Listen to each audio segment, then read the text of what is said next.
पिछले एपिसोड में हमने देखा था कि टैन यू सुयू वैली से अब जाने वाला होता है, लेकिन तभी नीचे उसे एक बर्फीला दानव दिखाई देता है जो एक लड़की का पीछा कर रहा था। यह देख टैन यू तुरंत अपने ब्लड स्पिरिट लायन दांतों के साथ उसे बचाने का डिसाइड करता है।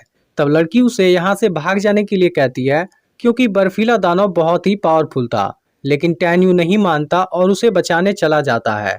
वहीं अब लड़की के सामने एक गहरी खाई आ जाती है और बर्फीला दानव भी उस पर अटैक करने वाला होता है, लेकिन तभी टैन यू वहां पहुंच जाता है और बर्फीले दानव के अटैक को रोक लेता है। लेकिन टैन यू ज्यादा समय तक उसे नहीं रोक सकता था, इसलिए वह लड़की को तुरंत वहां से भाग जाने के लिए कहता है, क्योंकि अगर वह यहाँ से नहीं गई तो दोनों मारे जाएंगे। असल में लड़की उसे खतरे में छोड़कर भागना नहीं चाहती थी, लेकिन टैन यू की बात सुनकर वह यहाँ से दूर चली जाती है।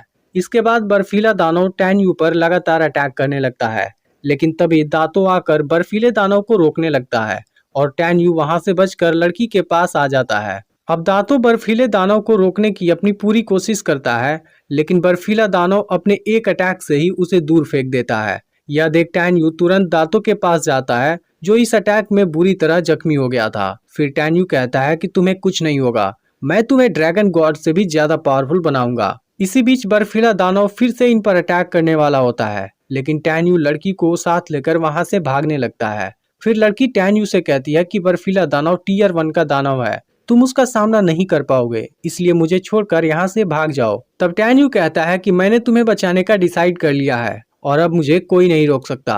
बर्फीला दानव टैन यू का काफी देर तक पीछा करता है, लेकिन आखिरकार वह थक जाता है और वहां से चला जाता है। अब यहाँ से ट्रांसफर फॉर्मेशन का रास्ता काफी दूर था और लड़की भी थोड़ी सी जख्मी थी, इसलिए टैन यू उसे अपनी पीठ पर वहां तक ले जाने के लिए कहता है। यह सुनकर लड़की पहले तो शर्माती है, लेकिन उसके पास कोई दूसरा ऑप्शन नहीं होता, इसलिए वह टैन यू की बात मान जाती है और टैन यू उसे अपनी पीठ पर लेकर आगे बढ़ने लगता है। तभी हम देखते हैं कि म्यूरोनकुन का आदमी हान इन पर नजर रख रहा है, लेकिन अब टैन यू भी समझ जाता है कि कोई उसे टारगेट कर रहा है, इसलिए वह लड़की को यहाँ से अकेले जाने के लिए कहता है।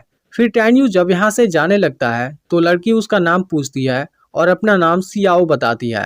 इसके साथ ही हमें यह पता चलता है कि सियाओ टैन यू की सीनियर है। अब टैन यू यहाँ से अकेले आगे बढ़ने लगता है, तभी हम देखते हैं कि ये टियान भी अपने कुछ लोगों के साथ यहाँ आ गया है। फिर ये टियान के आदमी बोलते हैं कि इसे तो हम ही देख लेंगे, लेकिन ये टियान थोड़ा सा परेशान होता है क्योंकि टैन यू ने 7वीं लेवल पर होते हुए भी वेई को मार दिया था और इसके अलावा वह केवल 20 दिन के अंदर ही 8वें लेवल पर आ गया है, जबकि इसमें कम से कम 3 महीने का समय लगता है। तभी ये टियान हान और उसके लोगों को भी छुपा हुआ देखता है, इसलिए वह अपने लोगों के साथ वेट करने लगता है। तभी हान अपने लोगों के साथ टैन यू को घेर लेता है। हान की छोटी हाइट को देख टैन यू उसका मजाक उड़ाने लगता है। फिर हान टैन यू से सरेंडर कर देने के लिए कहता है, लेकिन टैन यू हमेशा की तरह इसे भी मना कर देता है, जिस पर हान कहता है कि तुम मेरे सामने केवल एक चींटी के जैसे हो। इसके बाद हान अपने लोगों को उस पर अटैक करने भेजता है, लेकिन tan you God step technique से एक झटके में ही सभी को जख्मी कर देता है। यह देख हान तुरंत वहां से भागने की कोशिश करता है, लेकिन टैन यू उसे पकड़ लेता है। तब हान पॉइजन लगे चाकू से टैन यू पर अटैक करने जाता है, लेकिन टैन यू उसे रोक लेता है। इसके बाद हान कहता है कि तुम मुझे जाने दो, नहीं तो म्यूरोनकुन तुम्हें जिंदा नहीं छोड़ेगा। उसकी यह बात सुनते ही टैन यू उसे उठाकर पटकने लगता है। इसके बाद टैन यू उसी के चाकू से उसे मारने जाता है, जिसे देख हान काफी डर जाता है और अपनी जान की भीख मांगने लगता है, क्योंकि उस चाकू में ऐसा खतरनाक पॉइजन होता है जिसके अटैक से विक्टिम की दर्दनाक तरीके से मौत होती है। लेकिन टैन यू उसकी कोई बात नहीं सुनता और उसे चाकू मार देता है। यह देख हान के आदमी तुरंत वहां से भाग जाते हैं, लेकिन अब ये टियान अपने लोगों के साथ वहां आ जाता है। उसे देख टैन यू हैरान हो जाता है, क्योंकि ये टियान स्पिरिट फीटर रिल्म के हाई लेवल पर था। ये टियान कहता है कि तुमने लिंग हू के भाई को मारकर बहुत बड़ी गलती कर दी है, इसलिए अब मरने के लिए तैयार हो जाओ, जिस पर टैन यू भी उसे सामने से चैलेंज कर देता है। इसके बाद ये टियान अपने लोगों के साथ उस पर अटैक करने जाता है, लेकिन तब tan you God I technique का यूज करता है और ये टियान के सभी लोगों को अपने कंट्रोल में कर लेता है। फिर टैन यू ये टियान पर अटैक कर देता है और उसके चेहरे पर कट लगा देता है। अब टैन यू के इस हरकत से ये टियान काफी गुस्सा हो जाता है और अपने ड्रैगन बॉडी में आने के बाद टैन यू पर अटैक करने लगता है।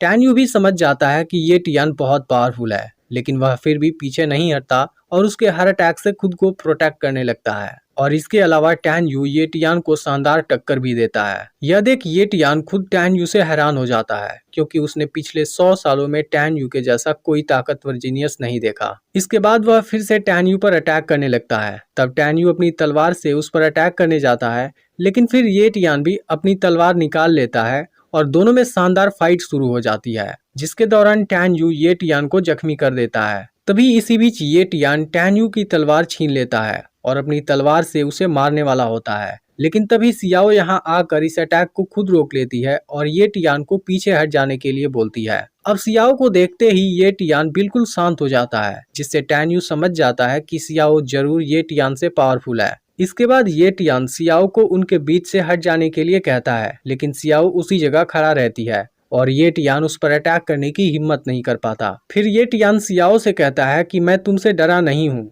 बल्कि लिंग हूँ हमेशा तुम्हारी प्रशंसा करता है, इसलिए मैं तुमसे कोई दुश्मनी नहीं चाहता। इसके बाद सियाओ टैन यू को अपने साथ लेकर वहां से जाने लगती है। फिर ये टियान टैन यू से कहता है कि अगली बार सामना होने पर मैं तुम्हें मार दूंगा। ये टियान के इस बात से टैन यू भी गुस्सा हो जाता है और 3 महीने बाद लाइफ एंड डेथ एरिना में डेथ फाइट के लिए चैलेंज कर देता है। तब इस पर ये टियान कहता है कि मुझे पता है तुम इस 3 महीने में 9वीं लेवल पर आ जाओगे, जिसके बाद मैं तुम्हारा सामना नहीं कर पाऊंगा, लेकिन अगर तुम्हारे अंदर हिम्मत है तो इस चैलेंज को 1 महीने बाद करो। यह सुनकर सियाओ टैन यू को इसके लिए मना करती है, लेकिन टैन यू ये टियान के चैलेंज को एक्सेप्ट कर लेता है और बदले में 1 महीने तक लिंग हू से प्रोटेक्शन का प्रॉमिस मांगता है। इसके बाद टैन यू सियाओ के साथ यहाँ से जाने लगता है, जिसके दौरान सियाओ टैन यू के जख्मी हाथ पर अपना कपड़ा बांधती है। अब टैन यू और सियाओ इस वैली के गेट पर होते हैं, जहाँ सियाओ टैन यू से कहती है कि तुम्हें ये टियान को डेथ फाइट के लिए चैलेंज नहीं करना चाहिए था। तब टैन यू कहता है कि चाहे कुछ भी हो जाए, लाइफ एंड डेथ एरिना में मैं ही जीतूंगा। फिर टैन यू सियाओ से उसके रैंक के बारे में पूछता है और अनुमान लगाता है कि उसका रैंक 30 होगा।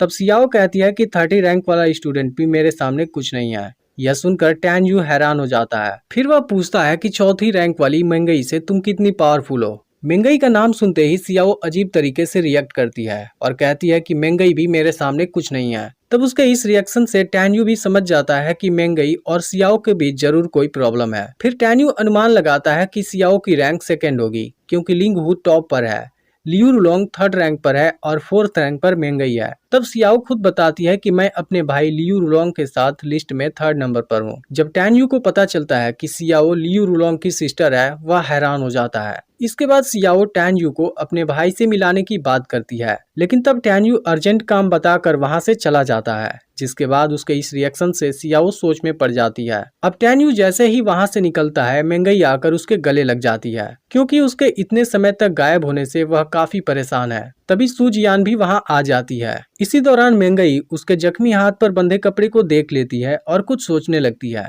तब सूजियान टैन यू से पूछ लेती है कि वह कपड़ा किसने बांधा है, जिस पर टैन यू सियाओ के बारे में बता देता है। उसका नाम सुनते ही सूजियान टैन यू से कहती है कि तुम्हारे पास तो दिल ही नहीं है। मेंगई तुम्हारे बारे में सोचकर परेशान हो रही है, जबकि तुम्हें इसके बारे में कोई चिंता नहीं है और तुम एक क्रिमिनल के साथ थे। अब टैन यू भी समझ जाता है कि मेंगई उसकी चिंता करती है। इसके बाद टैन यू दोनों को बर्फीले दानव और ये टियान की पूरी स्टोरी बताता है और कहता है कि सियाओ से मुझे कोई मतलब नहीं है। फिर सूजियान टैन यू को सियाओ से दूर रहने के लिए बोलती है, क्योंकि पिछले ड्रैगन रैंकिंग लिस्ट मैच में सियाओ ने मेंगई के साथ चीट करके उसे हरा दिया था, लेकिन टैन यू को लगता है कि सियाओ ऐसी लड़की नहीं है। तभी मेंगई बताती है कि अब हमें जाकर रेस्ट करना चाहिए, क्योंकि ग्रेट एल्डर कल कोई अनाउंसमेंट करने वाले हैं जो गॉड एग्जाम वैली के बारे में है। यह सुनते ही टैन यू हैरान हो जाता है। तब मेंगई उसे बताती है कि सच में यहाँ गॉड का एक मेटेओराइट है, लेकिन टैन यू को अभी भी यकीन नहीं हो रहा होता। अब इसका अगला पार्ट भी बहुत ही जल्द अपलोड होने वाला है, इसलिए चैनल को सब्सक्राइब करके नोटिफिकेशन को ऑल पर सेट कर लेना, और अगर पिछला पार्ट मिस हो गया हो तो लेफ्ट वाली वीडियो देख लेना।